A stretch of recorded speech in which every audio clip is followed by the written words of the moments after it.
and I'm going to turn it over to Chris Simoniello to moderate and lead our lightning round talk. And Chris, take it away. Thank you. Thanks, Kim, and thanks, Jen, for pulling those slides up again. So for those of you just joining us for the afternoon session, I'm Chris Simoniello, the Outreach and Education Manager for GCOOS, and I'm thrilled to bring you these lightning talks that are going to bring you 6 talks from folks who have volunteered to share information. We'll go through all 6 talks, and if we have time at the end, we will open it up for some questions and discussions. This is a lightning introduction, so I'm going to introduce the folks now. Just remind the speakers that when you start your talk, please just reintroduce yourself and your affiliation, just to let folks know who you are. First up, we'll have Dr. Ren Kamakura. She'll be talking about marine heat waves, and we are very lucky to have her as a Science and Policy Fellow on behalf of the National Academy's Gulf Research Program. Then Nick Gagliano with SOFAR will be talking about spotter buoys, and then following Nick, we'll have Emily Cooley with the Florida Department of Health. She'll be talking about HAB monitoring, specifically in Florida. And then we'll have Jerad King, who you met briefly during the cetacean introductions. He'll be talking a little bit more in depth about the ERDAP system and tools to better connect and make available some of those environmental data sets. Then we'll have Dr. DeMarcus Robinson from Florida A&M University, is an expert in ocean biogeochemistry. He'll be sharing some of the work that he and his team have been doing. And then finally, we'll wrap it up with Dr. Kevin Zhu. GCOOS partnered with him on some COMT, coastal ocean modeling testbed projects. We were hoping to hear about some of the transport modeling. They were having some difficulties. And being the expert that he is, Kevin agreed to step up and present about another project on HF radars that he and his team is ramping up that will be of great interest and build on what we heard from Dr. Uchenna Nwankwo a few minutes ago. So Ren, it's all yours. Jen, if you can advance to the next slide. And then folks, just please let Jen know when you would like to advance your slides to the next one. Awesome. Hey, everybody. It's really great to be here with everyone. I'm Ren, as Chris hopefully introduced. I'm a Science Policy Fellow with GCOOS for the year, and I'm working a lot on marine heat waves. So I'm going to tell you a little bit about what we're working on, building on what Jorge introduced for those who were here in the morning. Next slide. So to just do some level setting for folks, at a very basic level, marine heat waves are just times when you have higher than normal ocean temperatures. So if you look at the figure on the right, our blue line here is kind of the average temperatures in a given location over a period of time. So usually, let's say on March 10th, this is what the average temperatures are for a specific location. And then we often set a kind of threshold, which would be your green line, and that's usually like the 90th percentile of what you see at that specific place at that specific time.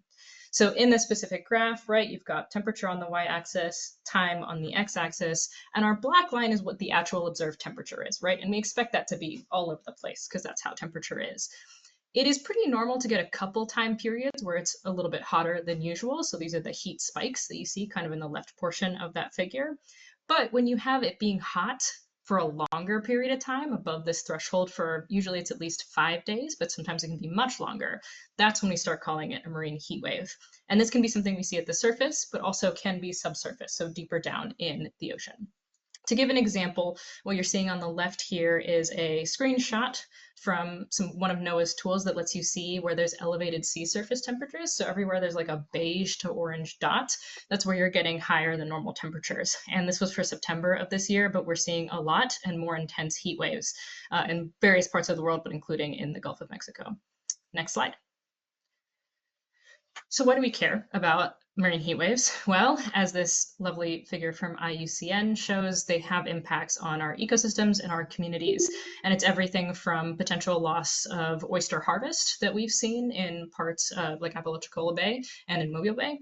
You can also see changes to fish recruitment and how and where fish even forage and they leave ecosystems, which means that you may not be able to have recreational fisheries. You can also have increased hurricane intensity, and this is just kind of scraping the surface of what the impacts of marine heat waves can be. So it's useful for us to better understand, one, when marine heat waves are happening and how intense they are, as well as what that means for our communities in the Gulf of Mexico. Next slide, please. So relating back to what Jorge kind of told us earlier in the day, we have a couple different layers of work we're trying to do to start developing out a little bit of our marine heat wave work. So the first is to really get a framework solidly down for what the impacts of marine heat waves are in the Gulf of Mexico. So going through what research has been done, because luckily there's some research out there, and who's being impacted, what fisheries, what communities, and in what ways. Then one side project that we have kind of building on to that is understanding using some climate models to understand the relationship between hot temperatures in the Gulf and urban climates or climates in general in the coastal zone, especially because cities already are hot and it might get worse if they're even hotter and more humid because the wind from the Gulf is hot. Then over 2 years, we're going to be working with our collaborators at the University of South Alabama and the Dauphin Island Sea Lab to actually be able to detect marine heat waves in the Gulf using sensors that we've got through GCOOS, and collaborating with a range of people, including other regional associations like in the Caribbean and Southeast, to expand our understanding of marine heat waves across the region. And with that, feel free to reach out if you have any questions or want to stay in the loop. We'll be sending some updates through the e-news for GCOOS as the project develops. Thanks so much. Thanks, Ren. That's a tough act to follow. You are at exactly 3 minutes. And so with that, I'm going to hand it off to Nick from SOFAR Ocean. And Jen, the next slide to get Nick started. Thanks. Thanks, Chris, and great job, Ren. Hey, everyone, my name is Nick Gagliano, and I'm the new SOFAR Ocean representative at GCOOS. If you're not familiar with SOFAR, we're an ocean tech startup based out of San Francisco, but I live in New Orleans and represent the company throughout the Gulf Coast region. We support many ocean observing projects throughout the Gulf, and we're really excited to support a few of the upcoming IRA projects that Jorge mentioned earlier. But today, I'd like to share some exciting updates about our line of ocean observing hardware. So if you're not already familiar, our spotter buoy is a little yellow mid-ocean buoy. It's a little bit bigger than a basketball and weighs about 16 pounds. It measures waves, winds, sea surface temperature, and barometric pressure. And you can attach the smart mooring to the bottom of the spotter buoy. And the smart mooring is that yellow cable you see there, which runs power and data telemetry to subsurface nodes that house additional sensors. You can attach up to 4 of these sensors per smart mooring and at depths of up to 50 meters. The sensors we currently offer for the smart mooring are temperature, water level, a single point acoustic Doppler current meter, and the bristle mouth development kit, which allows you to attach sensors from external manufacturers into the smart mooring and get that data in real time. Next slide, please. So today I'd like to share updates on 2 new sensors we'll be adding to the smart mooring ecosystem. The first of those is spotter oxygen. We've partnered with PME, or Precision Measurement Engineering, to integrate their mini dot dissolved oxygen sensor into our smart mooring ecosystem. It includes an ultra low power consumption and anti-fouling wiper to ensure continuous long-term performance. It also measures temperature, so it's able to compute DO2 concentration and DO2 saturation. And this really allows us to break into both aquaculture and water quality applications, which I'm really excited about. Next slide, please. And the second sensor we'll be adding to our ecosystem soon is spotter sound, which is a digital hydrophone. We've partnered with AOS, or Applied Ocean Science, to integrate this. The flexible configuration you see here on the right side, the different collection modes allow for continuous characterization of the soundscape throughout the water column. And we can even show a real-time or near real-time spectrograph in the data dashboard. So this, beyond the biological use cases that immediately come to mind, it'll also be useful for things like offshore site assessment, development, construction, as well as military and defense. Both of these sensors that I talked about today are still in the development phase, so we're really open to any questions, feedback, or suggestions. We really want to make sure we're putting out the best possible product. So feel free to reach out if you're interested in learning more or have any feedback, and thank you. That's really cool. You guys are making my job really easy, not having to police the time here. Emily, I'm going to hand off to you, and it's all yours. Okay, thank you. Yes, so thanks everyone. Good afternoon. My name is Emily Cooley. I am an environmental consultant at the Florida Department of Health Aquatic Toxins Program, which is located in Tallahassee, Florida. I want to thank everyone here today for allowing me to join and very briefly talk about some of the Florida Department of Health's role in the monitoring and notification of harmful algal blooms in Florida. Next slide, please. So I kind of tried to simplify it down and condense it into this one flow chart. Hopefully you can see everything okay. But there's so many factors that work together here. So it starts with sampling, of course. So our Florida Department of Environmental Protection and also Florida Fish and Wildlife are the two lead state agencies for algae sampling in Florida state waters. So the Department of Environmental Protection is the lead for freshwater and blue-green algae. But as everybody on here probably knows, Florida also deals with red tide in the marine waters most years. So we have a group at Fish and Wildlife that leads red tide monitoring and sampling for the state. So both agencies are sampling year-round and they post their sampling results. So I'll talk a little bit about the blue-green algae side of things first, which is up here blocked off in green fittingly. Once DEP has their results, we at the Florida Department of Health use their data to make health determinations. So if a sampler goes out to a water body and physically observes the bloom and marks it on their survey, or if the lab analysis shows that dominant algal species is cyanobacteria, then we issue our first level, which is a blue-green algae health caution. Now, when the sample is analyzed for toxins in the DEP lab, and if the results reveal that cyanotoxins are present at all, then we will increase up to a blue-green algae health alert. During both instances, we do disseminate information out to the respective Florida County Health Departments so that they can issue their press releases, post signage at the affected water bodies, notify the public. And at the end, you'll see that there's a third health notification level that we issue. Sometimes it's actually a lifting of a notification, so a lift of the health alert. And the alert can be lifted once a sample is at or near the same location and shows no more cyanotoxins detected. So that's it for blue-green algae. I'll shift quickly down to the role that we play in red tide monitoring in Florida, which is in the red box below. So it starts with Florida Fish and Wildlife. They do sampling for marine waters year-round, trying to detect red tide or Carenia brevis, which is the most common red tide causing organism off the usually west coast of Florida. So just a side note that I wanted to have on here today, since it's such an important part, is that our Florida Department of Agriculture and Consumer Services actually does also use the red tide sampling data to help make decisions on the opening and closing of their managed shellfish harvest areas in Florida. And similarly, how we do for blue-green algae at the Department of Health, we also do for red tide. So the only difference with red tide is that we are looking at cell counts instead. So when the samples are analyzed by Fish and Wildlife, if it's showing 10,000 cells of red tide per liter or greater, then we begin issuing our red tide health cautions. Once the cell counts start showing greater than 100,000 cells per liter, then we'll bump up our notification level to a red tide health alert. If a resample is near or at the same location and it shows that cell counts have dropped 100,000 cells per liter or below, then we are able to lift our red tide health alert. So similar path is followed, as you can see. We still notify the county health departments from Tallahassee down, and then they notify their local community. So to tie it all back together, as you can see, the monitoring and notification of harmful algae to citizens of Florida is truly a big interactive web of multiple agencies that work together. Without that collaboration and communication, we wouldn't be able to issue our harmful algal bloom notifications, and so we're extremely appreciative of that collaboration. Next slide. Thank you. So I think I covered what I can, and I'm at 4 minutes. So I want to thank everybody for listening to me ramble. But here's my contact information if you want to chat about anything else. Thank you. Thanks, Emily. You're fine. We're well within the time that we have allotted for this, so no worries at all. Jerad, you're up next, and you can dazzle us with ERDAP. Nobody else can. We've met few people who can dazzle us with ERDAP, but I know you can. Oh, perfect. Well, thank you so much for the opportunity to speak on this.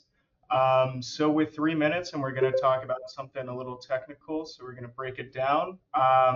We have ERDAP and we have ArcGIS Online, and then we're going to talk about ERDAP to ArcGIS Online. So to go into it with the first slide, please. So brief overview of ERDAP in case you're unfamiliar. Well, ERDAP is a mainstay in the ocean data community.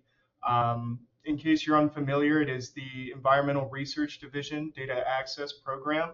ERDAP is a data service that standardizes access to oceanographic and atmospheric data sets. Data on ERDAP can be requested in a variety of common file types and is reformatted from data from a source destination. So ERDAP can intake data from either a remote server or perhaps an on-site server, and then serve that data to users in a requested file type. Now, while the backend and the utility of ERDAP have stood the test of time as a tool for ensuring data quality and standardization across many agencies and organizations, the front end has had issues with accessibility when compared to other contemporary data portals. So in thinking about other contemporary data portals, next slide, please. There is ArcGIS Online. So we talked about this a little previously with Citation, but to put it simply, ArcGIS Online is almost like a social media platform for GIS. It facilitates community-based data sharing across a variety of Esri web data formats. Now, these web data formats can then be downloaded into standard non-proprietary data types, but that is how they're shared across the platform. Now, who uses ArcGIS Online? Hundreds of thousands, this is from Esri, hundreds of thousands of private organizations, 50% of Fortune 500 companies, most national governments, 20,000 cities, 50 US states, and 7,000 plus universities all use ArcGIS Online. So when we think about publishing data on ArcGIS Online, that is the reach that we are achieving. And then with the next slide, please, to wrap it up. So now ERDAP on ArcGIS Online. So what the tool does is it takes ERDAP data with just a service and a data set ID and creates hosted feature layers from the ERDAP data. So these screenshots are from the first near real-time functionality test, which happened to coincide with Hurricane Milton. So I made a web map of all the GCOOS near real-time sensors in the Gulf, and that week actually tracked the hurricane using our ERDAP sensors on ArcGIS Online. So just a little sneak peek into some of the capabilities that are going to be possible with this tool. Thank you for the opportunity to speak, and I yield my time. Thanks, Jerad. See, I learned something new too. I hadn't seen that one. I look forward to seeing the finished product on that. DeMarcus, you're up next. Jen, if you could advance the slide, please.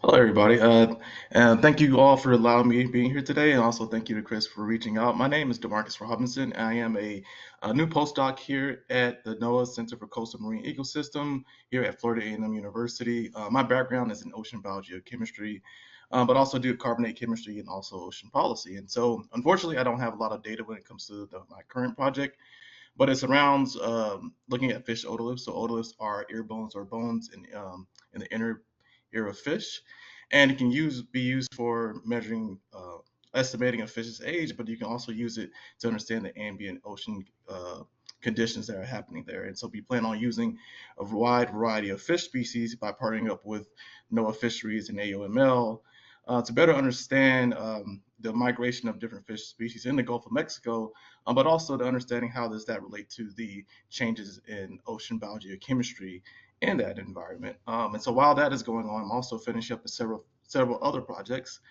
Next slide, please. Finishing up with several other projects. This one is something that I thought that the GCOOS community would be interested in. I also had an opportunity to talk about this at the SCOOS meeting for the anniversary last year. But what this is, the first figure you see to the left, is pretty much a repository of a lot of data that shows very much high resolution data set along with the long time series used from Cal Coffee. And we use this high resolution data set from AUV Century ROV JSON to understand about the impact of loss of oxygen in the Santa Barbara Basin. And this is 2 hours north of Los Angeles. And so by doing that, we were able to use a method called grid fit, where we're able to reconstruct what is the spatial and temporal variability that is happening there. This becomes important because this area also hosts a wide range of microbial mats and other wide range of benthic species. And by being able to quantify when this environment becomes hypoxic and anoxic, you're able to kind of do various other things from that. And so this is the first time that this has been utilized in this area. And the second thing that we were able to do is couple that with some iron data. And so we went out to the Santa Barbara Basin and used a benthic flux chamber. We were able to measure the high amounts of benthic iron flux. Well, the iron flux is also important for phytoplankton growth. And we were able to couple what we saw from the loss of oxygen in this environment to a Rahm-Beck model to better stimulate what is the dynamics of phytoplankton growth along the California coast. This is something that can definitely be implemented and recreated in the Gulf of Mexico by using a wide range of data sources for that. Next slide, please. And additionally, also I'm very much interested in the intersection of science and policy. So oxygen is very important to me. I think it's really an interesting thing to dive into when it comes to research, but there is a big policy implication. So I'm pretty sure that you all heard about the biodiversity beyond national jurisdiction. And with this study that's been submitted for journal publication 2 days ago, we decided that we suggested that deoxygenation can find itself in this agreement by looking at the various components of the agreement. And so the loss of oxygen globally in the high seas affects marine genetic resource environmental impact assessment when it comes to understanding about the hypoxic and anoxic conditions in the ocean. Area-based management when it comes to understanding more about marine protected areas. The loss of oxygen has an important impact to that, along with advancement of technology. And so to better understand the loss of oxygen globally, we suggest that increasing our data use in the high seas is the best way to address biodiversity in the high seas. And so that is all for me. I can put my contact information in the chat. Thanks, DeMarcus. You made me smile at that one because on my dissertation orals, I had a question, tell us about oxygen, and that was the question. So looking at your research and stuff, you could imagine it was quite overwhelming. I'm also going to ask, based on your work, if Jen, Emily, and Kim could reach out to DeMarcus and provide your contact information, because I think there's a lot of overlap there with your biogeochemical work that'll be really relevant to the work that they're conducting now. So Nice. I would Thank you appreciate for that. Thanks. And then Kevin, you are up to bring us home. Can you hear me? Yes, loud and clear.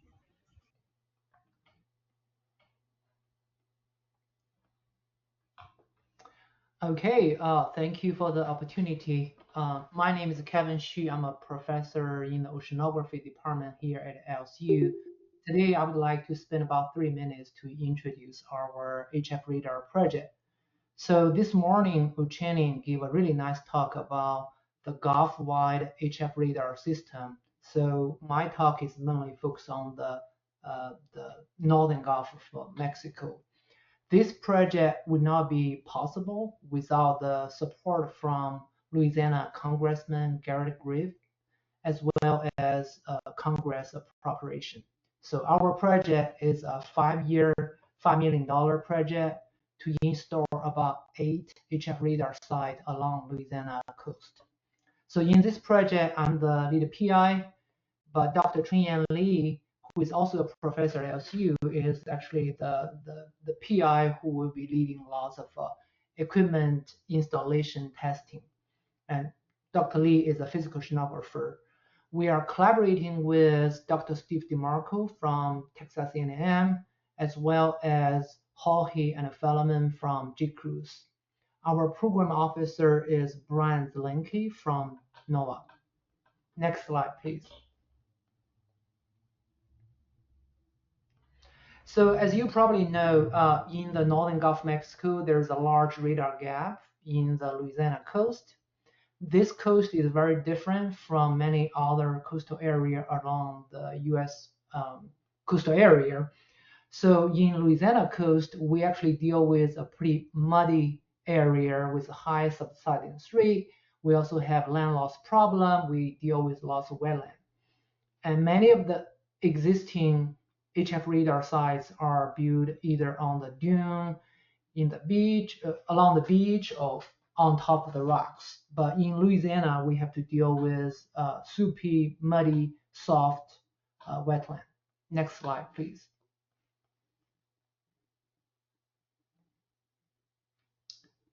Next. Can you go back one slide? Okay, yeah, this is good.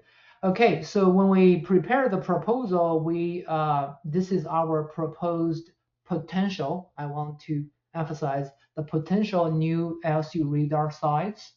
So you can more or less see the little red squares, and those are proposed HF radar sites.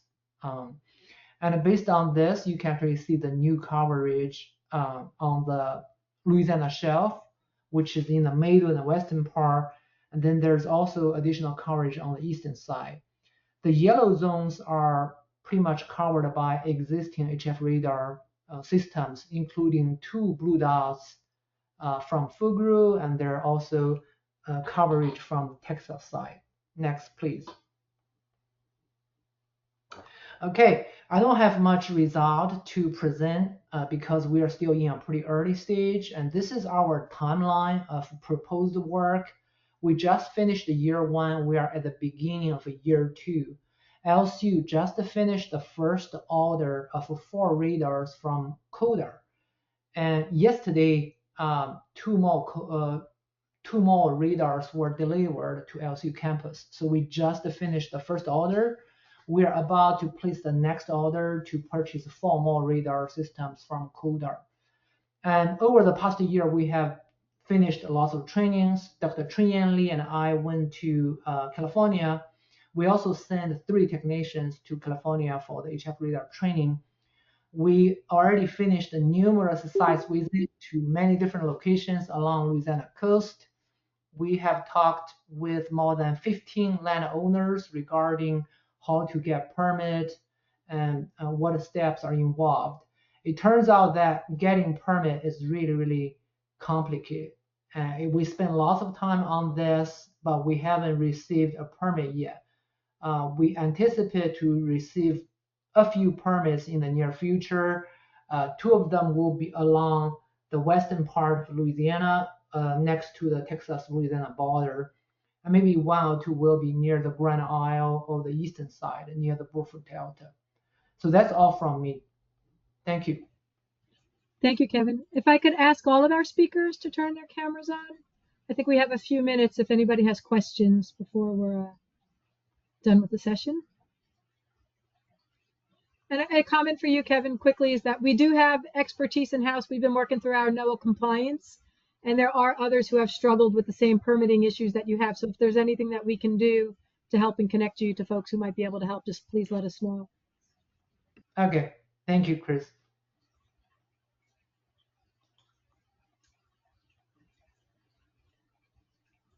And Kim, Jen, if you see anything in the chat, please let us know. I'm not seeing any at the moment.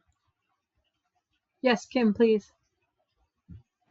Just a quick comment for Ren, and we had this discussion the other day about, there's a real link between marine heat waves and HABs as well. And there's a lot of opportunity for collaboration there. And I know, Ren, you're aware of that. I just didn't know if you wanted to comment on that anymore. Yeah, absolutely. I'm going to be bothering a bunch of folks. And frankly, also ocean acidification. There's a ton of overlap, and my real goal will be not to reinvent the wheel. So trying to find as many ways to tap into the incredible work that's been going on for a long time, and see if we can just add the heat wave layering on top of it. Yeah, thanks for that.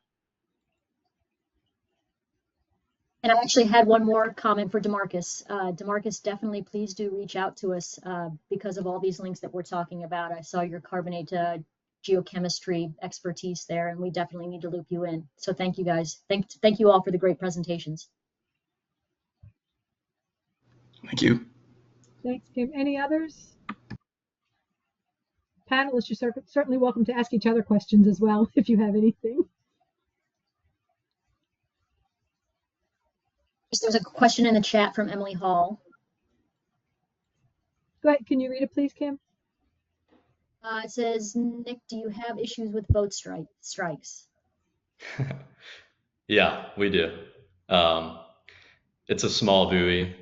Of course, you have some visibility issues for boaters, but we have an LED visibility light on top, and we often couple the buoy with a secondary surface float that's a little bit taller to provide as much visibility as possible while still keeping a low profile. But at the end of the day, you know, some of those boat strike issues are unavoidable.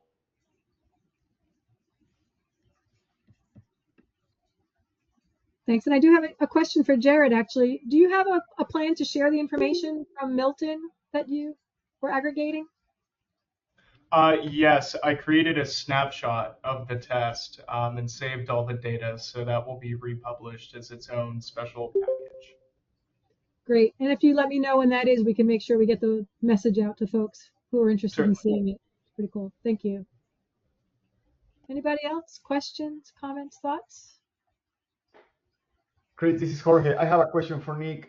Nick, on the new acoustic sensor, is that being tested at the moment? Do you have test sites here in the Gulf of Mexico? Anything that we can learn about how that's going? I don't think there's been any real testing yet outside of modeling simulations like that. I can get in touch with you once the final manufacturing has been done, and if you can think of any good test sites, we'd love to explore that. Sounds perfect. Thank you for that. Yeah. All right. Well, if there are no further questions, I'm going to thank our speakers once again. That was really interesting. Oh, Pat, go ahead. Final word. Yeah, I've really enjoyed those talks. It would be great to try to integrate all this and make it layers within Gandalf, and make sure that we don't stovepipe it all and make it an integrated picture of the entire thing. So that's it. Thanks. Thanks, Pat. Did anybody on the panel want to comment on that? Or? Just that that's a intention with the ERDAP GIS Online tool is it's not just a tool, but also infrastructure as code to support GCOOS applications, sharing data with each other, talking with each other, and also to allow people to access Gandalf or Cetacean or ERDAP data all on a single unified platform. So that is certainly something that it's guiding the design of these tools. Thanks. And Kim, did you have a final comment? Oh, go ahead. Did you have? Yeah, just a comment on that. I'm envisioning a training workshop here, Jerad and Pat, a how-to get all this data integrated. I think that's a fantastic idea. So we'll continue that conversation. Okay, well, many thanks to everybody once again. And I think, Kim, at this point, you're going to hand off to Jen to talk about our anniversary activities.